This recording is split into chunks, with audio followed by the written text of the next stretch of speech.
Hey guys, it's Tara time. Yes, I might keep saying that, just live with it. And today we're going to be talking about every Rec Room player stereotype ever, so settle in and be sure to use code Tara in Rec Room if you find this video tantalizing. We're starting off with one of the most annoying. Number 1, the hacker. We've all encountered a hacker at some point or another. You'll be at an event enjoying yourself when suddenly everyone falls to the floor and music starts blasting incredibly loud. Or you spawn into a rec center and immediately notice something isn't right. There's 50 Bonky the Clown costumes running around and it's like something out of a fever dream. The hackers are relentless, and their response to why they do it is typically because they're bored or want to make Rec Room better or more exciting. It kind of reminds me of a child having a tantrum who breaks their favorite toy by smashing it on the ground. Breaking the thing you say you love is the hacker mantra, and they will not be deterred. Number 2, the strangers who want to be your friend. I don't know these people. They're usually under level 10, and maybe it's their strange way of trying to network. Maybe they've figured out some mad strat for becoming popular that I have yet to realize. But you will be minding your own business, and they will come up to you and force their hand out. If you're like me, you simply don't have the mental fortitude to argue. Now you're friends with some mute level 8 that you will never see or hear from ever again. Number 3,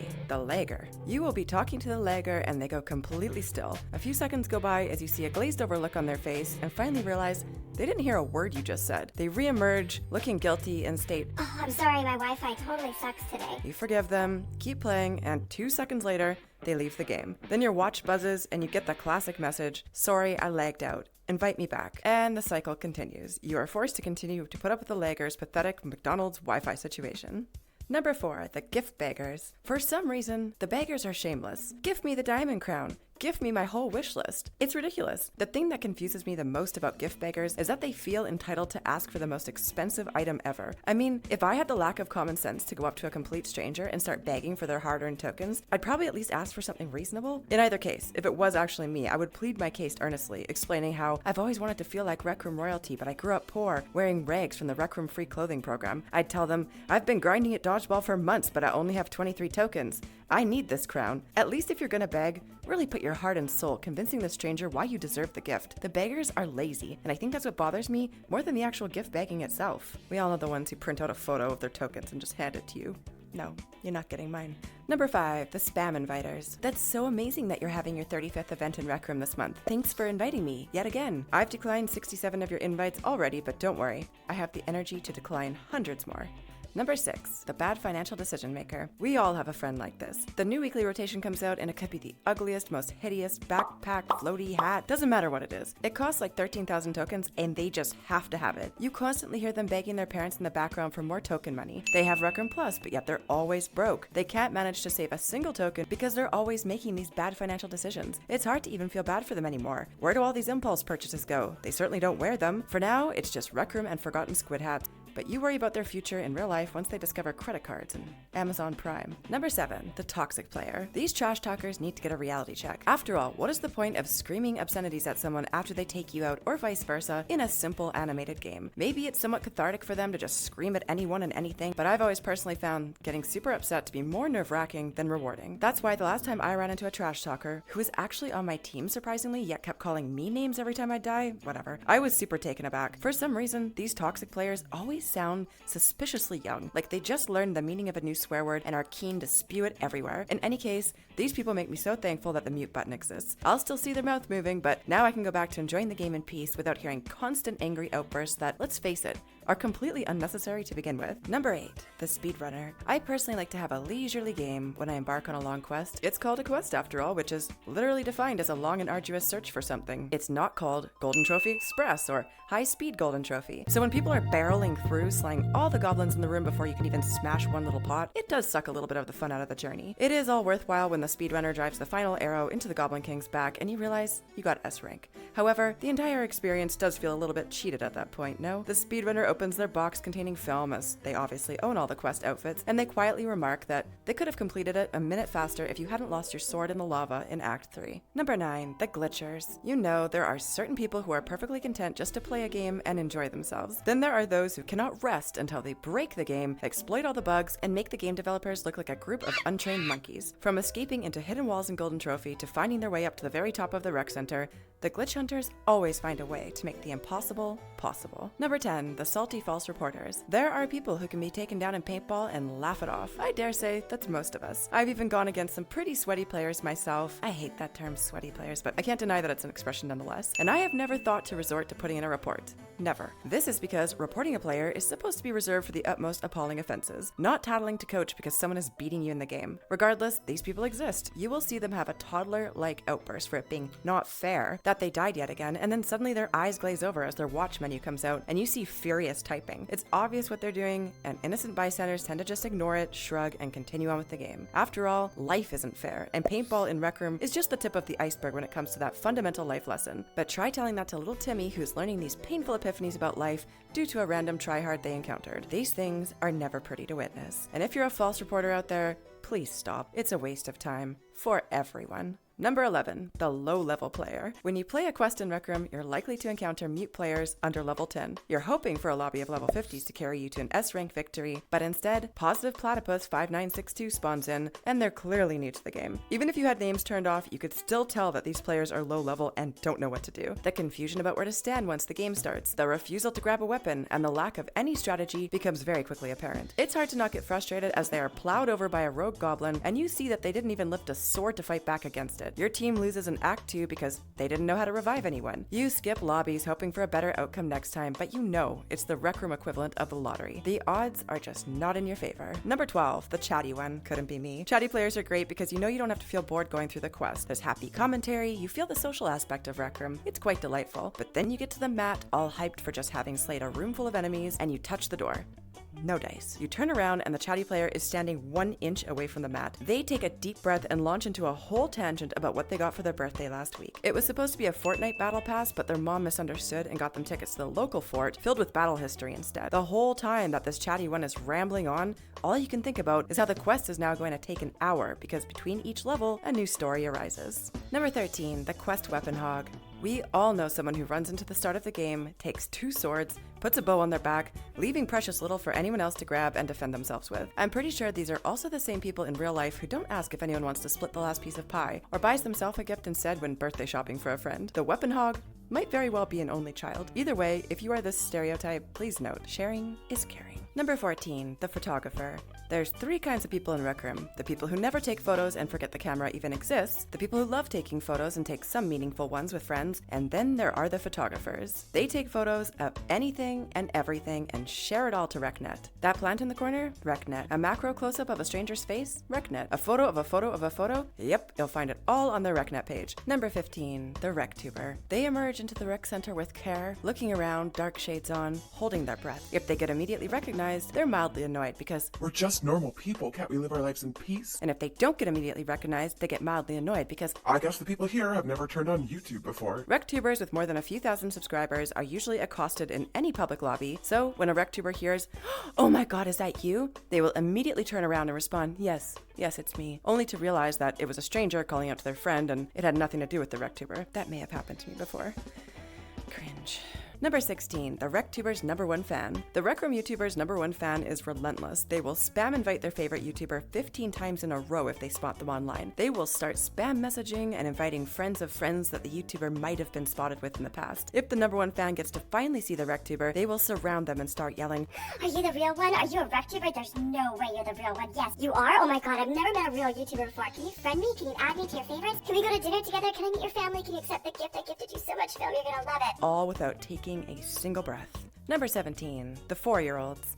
Nobody knows how they got their hands on a VR headset when they should be in a crib somewhere napping. They just scream so loud and have so much energy that it quickly becomes obvious. Their parents are off gambling in a casino somewhere, they left them at home with a bucket of potato chips, a 2-liter of soda, an absent babysitter, and yes, a Quest 3. I shake my head at the lack of parenting in this world. I truly do. Number 18, teleporters. Teleporters confuse people. I used to be one of those people who felt intimidated by them. The zigzagging, the unpredictable nature of someone moving at a different speed than the other players, and the sheer disdain they seem to have for traveling by foot made me feel unnerved. I now realize it was a me problem. My own anxiety for seeing something different. Self-reflection is so important, I'm learning. Anyway, the teleporters get a bad rep. People accuse them of being hackers, cheaters, of gaming the system. I think those people need to try teleporting for a hot minute and report back on their findings. There is a cooldown. Shooting a paint pistol while trying to aim where to place your avatar is a multitasking nightmare. Now add into the fact that everyone in the lobby hates you on sight because you're different. I think if anything, we need a new campaign in Rec Room for welcoming teleporters with open arms. The odds are they're just motion sick from regular walking in VR, or they have such bad controller drift they have no other choice. They are not trying to make our lives difficult. Just aim where you think they're going, and they have a strong disadvantage anyways. Number 19, the Token Hoarder. The Token Hoarder is constantly saving up their tokens for that one special item they just have to have. They won't spend a single dime on anything else, even if it means missing out on cool items in the weekly rotation. They'll beg their friends for gifts, play hundreds of games of dodgeball just to save up, but once they finally get that coveted item, they'll strut around like they own the place, showing it off to anyone who will look. You can't help but roll your eyes and wonder if it was really worth all of that effort. Number 20, people who forget to mute their mics while talking to people in real life. Now we all know that your mom is heading to Taco Bell to pick up your favorite meal of 3 crunchy taco supremes and a Baja Blast, while we just stand there tapping our feet. It literally takes just a second to mute your mic so we don't hear, "Tell them no cheese, Mom. I'm lactose intolerant, remember?" and all sorts of other facts we're probably better off not knowing about you.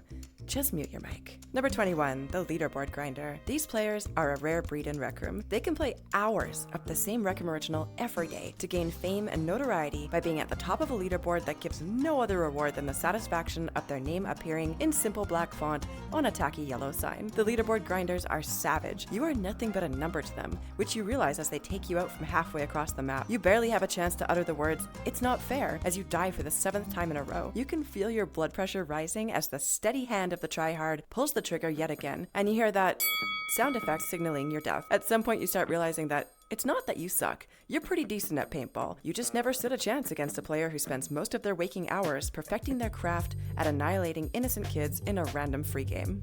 Sad but true. Number 22, the Maker Pen experts. As you're standing in your dorm, trying to resize a photo with the Maker Pen, but it keeps getting stuck to your hand, your friend shows up. You know the one. They're cracked at Maker Pen, and just being in their presence makes you feel like a little bit of an idiot. They look at you and sigh, probably because you have a photo stuck to your hand, and tell you to just move aside. In 2 seconds flat, your photo is resized, it's in a cute little frame, and it's frozen in place on your bookshelf. It feels like a one-sided friendship, you and the Maker Pen expert. You always need help with something, and they always pity you enough to keep helping.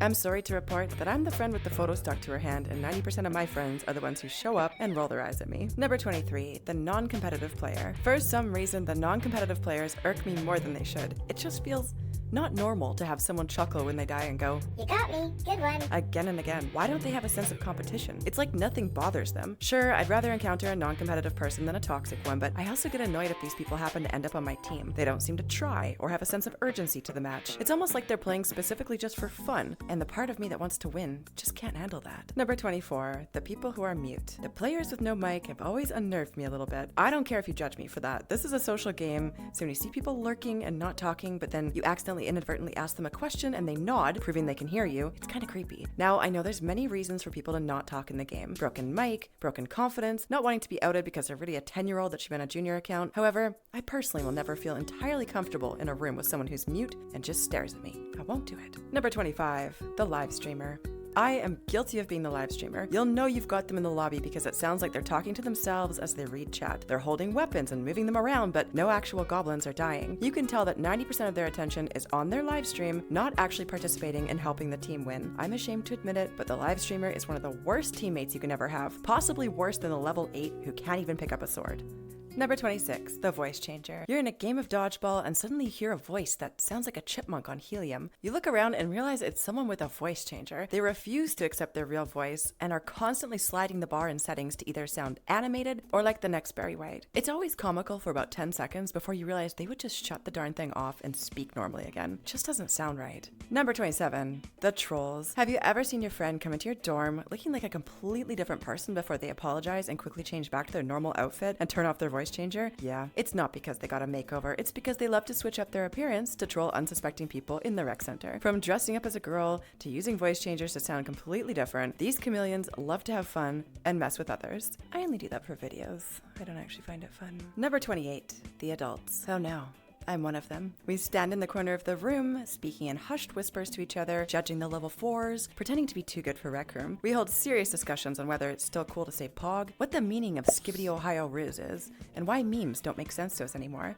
I like my 2008 memes, thank you very much. Number 29, the mirror couples. I'm not sure if these people are real or a figment of my imagination. The reason is that they don't seem to move. Real people in Rec Room move around a little, blink, talk. The mirror couples in the rec center seem to be frozen in time, so engrossed in their romances that they have forbidden each other to breathe, blink, or acknowledge the rest of the planet. They merely sit there, absorbing every silent movement of each other's presence. It's very strange. Like this map. This map is kind of strange. I'm getting out of here, it's tripping me out. Number 30, the people who come from money. We've all heard the tales from friends. I was in the rec center and this guy just showed up and gifted me this. They say as they wear their new Ninja Turtles outfit with pride, your jaw drops. But that's one of the most expensive things in Rec Room. Your jealousy sets in immediately. Why do they always get so lucky? Your friend sticks to their story. There was an elusive rich stranger who came in, gifted, and was gone, never to be seen or heard from again. The people in Rec Room who come from money. I salute your efforts to make this world a better place. Number 31, the Waterboys. For some reason in Rec Room, there's a strange phenomenon where certain individuals feel the need to hydrate everyone around them. You can be engrossed in a conversation or minding your own business when suddenly a Waterboy comes up to you and furiously demands that you start drinking water immediately. Since people often need to be reminded to drink water, you take the water bottle and say, yep, stay hydrated, which only serves to reinforce this bizarre behavior. Number 32, the screen mode player. I feel bad for the screen mode players. They raise their hands in a weird way. They can't play 3D charades very well. They don't get to enjoy the immersive VR experience. Their mics are usually complete trash, making them hard to understand. Screen players do have two things that VR players don't though, so hear me out. They will never get jump scared the same way as we do in a horror map, and they can snipe people better than a professional hitman because of the easier game mechanics for screen mode.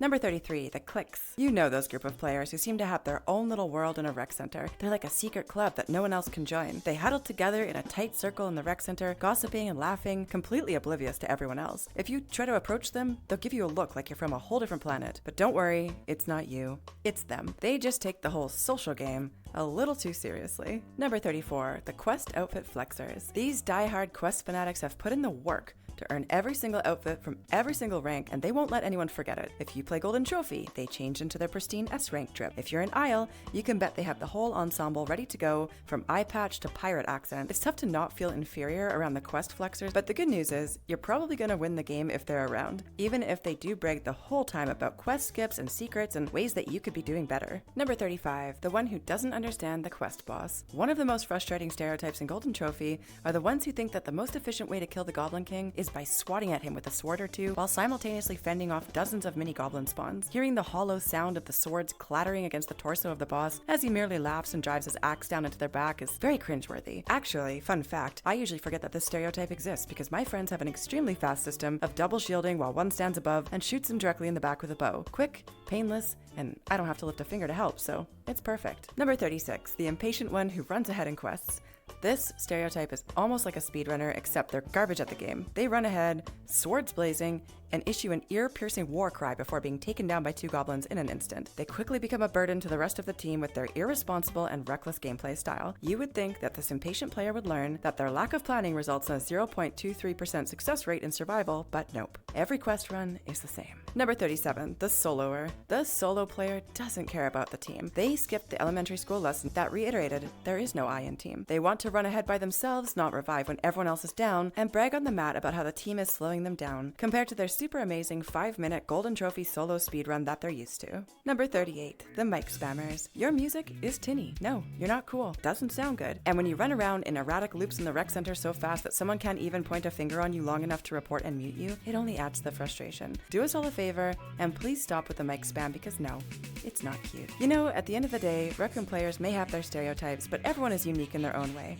Especially the mic spammers, because no two songs are alike. In all seriousness though, if you enjoyed this video, give it a like, and then go watch the one I put on screen here next. Tarapeutic out.